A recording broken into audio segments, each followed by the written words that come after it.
that Rwanda, you know all about Rwanda, and the Congo will be doing a peace settlement, probably coming in on Monday or Tuesday. We're going to be signing it up, and we've stopped a very vicious war. So that was an honor for me to be involved. I want to thank J.D. Vance for a great job, and also our Secretary of State, Marco Rubio, has done a fantastic job. So Rwanda, long-term war with the Congo, a very bloody war. They're all bloody, but this was a really bloody one, is going to be making peace with Congo, and they can get on to making trade deals with the United States and other places and have a much more normal form of life. We're very honored by that. As you know, we did a very great job with India and Pakistan, and we had India in. It looks like we're going to be making a trade deal with India. And we had Pakistan in. It looks like we're going to be making a trade deal with Pakistan. And it's a beautiful thing to watch. Serbia, Kosovo, likewise, they've been fighting for years. And as you know, we brought that one to a conclusion. And now we have a couple of big ones. We have Russia, Ukraine, which is making a little bit of progress. And we have Israel, and nobody really knows what that one is all about. We're going to find out pretty soon, I guess. Iran doesn't want to speak to Europe. They want to speak to us. Europe is not going to be able to help in this one. 20 years ago, you were skeptical of a Republican administration that attacked a Middle East country on the idea of questionable intelligence of weapons of mass destruction. How is this moment different with Iran? Well, there were no weapons of mass destruction. I never thought there were. And that was somewhat pre-nuclear. You know, there was a nuclear age, but nothing like it is today. And it looked like I'm right about the material that they've gathered already. It's a tremendous amount of material. And I think within a matter of weeks, or certainly within a matter of months, they're going to be able to have a nuclear weapon. We can't let that happen. I was very much opposed to Iraq. I said it loud and clear, but I was a civilian, but I guess I got a lot of publicity. But I was very much opposed to the Iraq war. And I actually did say, don't go in, don't go in, don't go in. But I said, if you're going to go in, keep the oil. But they didn't do that. What intelligence do you have that Iran is building a nuclear weapon? Your intelligence community has said they have no evidence that they are at this point. Well, then my intelligence community is wrong. Who in the intelligence community said that? Your director of national intelligence, Tulsi Gabbard. She's wrong. Mr. President, former Congressman Matt Gaetz threw out an interesting idea suggesting that if you were to broker a deal where nuclear inspectors go into both Israel and Iran, that you could win a Nobel Peace Prize, and they might even rename it the Trump Peace Prize. Did you hear those? What do you think of that? Well, they should give me the Nobel Prize for Rwanda, and if you look, the Congo, or you could say Serbia, Kosovo, you could say a lot of them. You could say, the big one is India and Pakistan.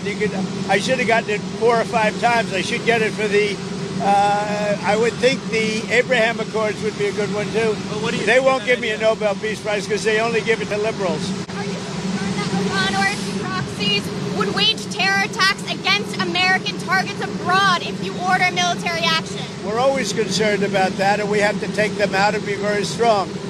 You're even in danger talking to me right now. Do you know that? You are in danger talking to me right now.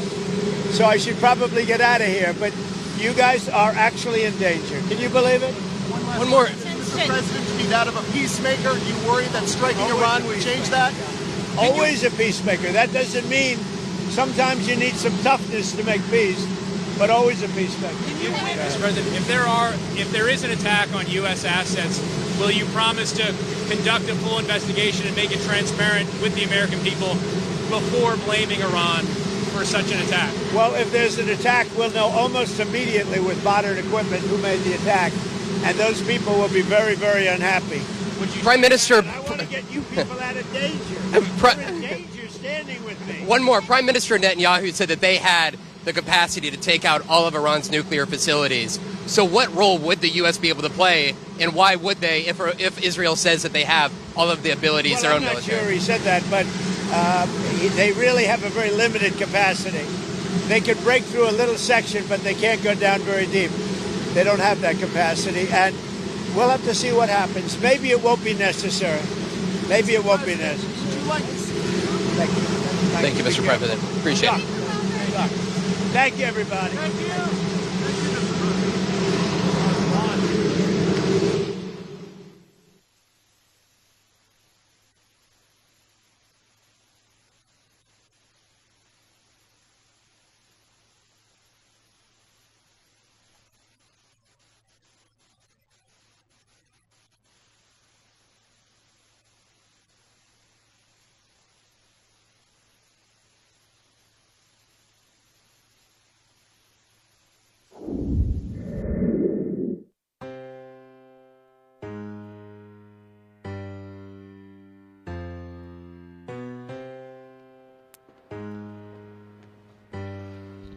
Thank you very much. A short time ago, the U.S. military carried out massive precision strikes on the 3 key nuclear facilities in the Iranian regime: Fordow, Natanz, and Esfahan. Everybody heard those names for years as they built this horribly destructive enterprise. Our objective was the destruction of Iran's nuclear enrichment capacity and a stop to the nuclear threat posed by the world's #1 state sponsor of terror. Tonight, I can report to the world that the strikes were a spectacular military success. Iran's key nuclear enrichment facilities have been completely and totally obliterated. Iran, the bully of the Middle East, must now make peace. If they do not, future attacks will be far greater and a lot easier. For 40 years, Iran has been saying death to America, death to Israel. They have been killing our people, blowing off their arms, blowing off their legs with roadside bombs. That was their specialty. We lost over 1,000 people, and hundreds of thousands throughout the Middle East and around the world have died as a direct result of their hate. In particular, so many were killed by their general, Qasem Soleimani. I decided a long time ago that I would not let this happen. It will not continue. I want to thank and congratulate Prime Minister Bibi Netanyahu. We worked as a team like perhaps no team has ever worked before. And we've gone a long way to erasing this horrible threat to Israel. I want to thank the Israeli military for the wonderful job they've done. And most importantly, I want to congratulate the great American patriots who flew those magnificent machines tonight, and all of the United States military on an operation the likes of which the world has not seen in many, many decades. Hopefully, we will no longer need their services in this capacity. I hope that's so. I also want to congratulate the chairman of the Joint Chiefs of Staff, General Dan Raisin Kane, spectacular general, and all of the brilliant military minds involved in this attack. With all of that being said, this cannot continue. There will be either peace or there will be tragedy for Iran far greater than we have witnessed over the last 8 days. Remember, there are many targets left.